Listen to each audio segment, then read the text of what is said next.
So, today's topic is suicide. Suicide, we all know that suicide refers to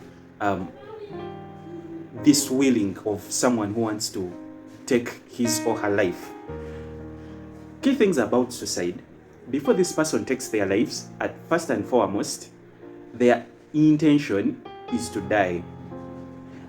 Secondly, they always have an accepted method which they have agreed with, that this is it, this is something which I'm going to use to take away my life. That is suicide.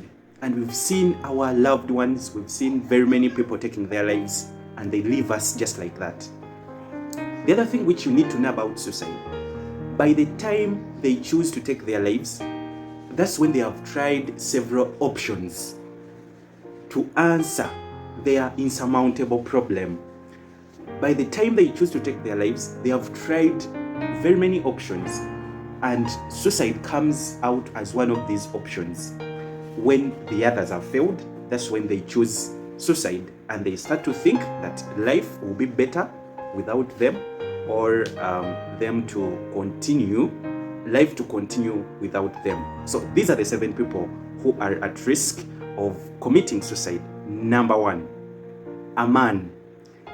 If the gender of this victim is a male or a man, he is at risk of committing suicide than a female. The ratio of men to women among the people who commit suicide is 3-1. Take note of that men commit suicide more than women. Person number 2, a person who is aged between the age of 19 years and 39 years of age. He's at risk of committing suicide. Why? Because this age group, they go through a lot of things. They go through a lot of challenges, a lot of problems, not living love relationships outside. Very many young adults have taken their lives because of love relationships.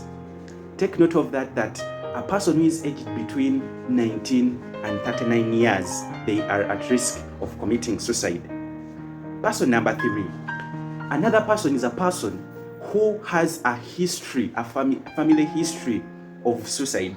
For example, if this person is parents, either the mom or the dad had ever committed suicide, this child is at risk of committing suicide. Even if it's not the parents, but the grandparents, this person is at risk of committing suicide.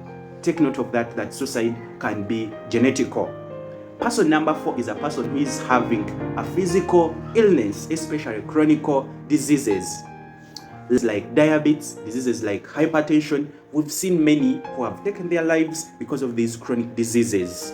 So if this person has suffered for so many years, they get tired of this disease and they choose to take their lives to end the suffering of the condition.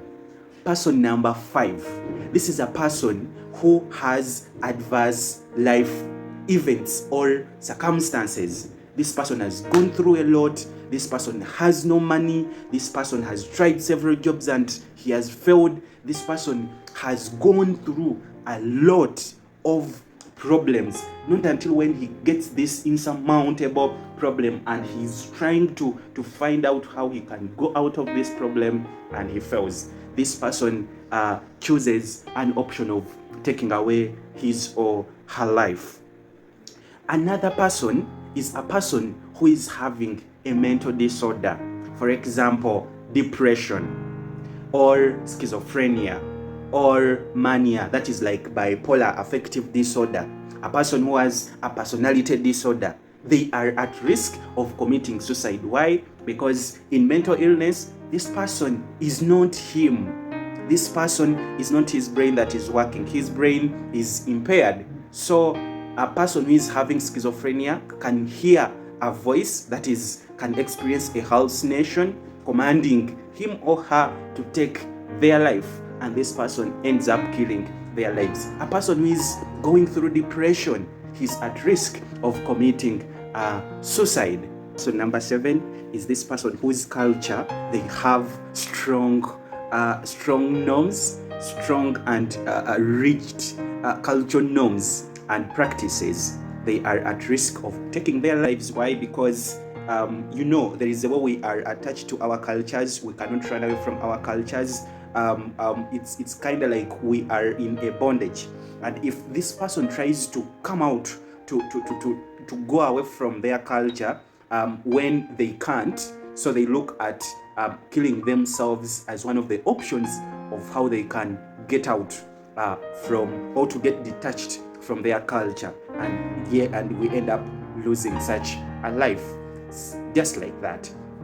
In suicide, I will call upon all of us to be able to check on our neighbors, to be able to support those who are at risk, to be able to always hear from them, to hear what they are going through, to hear their stories, to speak to them, to support them, to show them that there is hope. Yes, this challenge is here, this problem is here, but there is this hope which all of us have, which we can run to, and we continue to live and we continue to do our daily activities.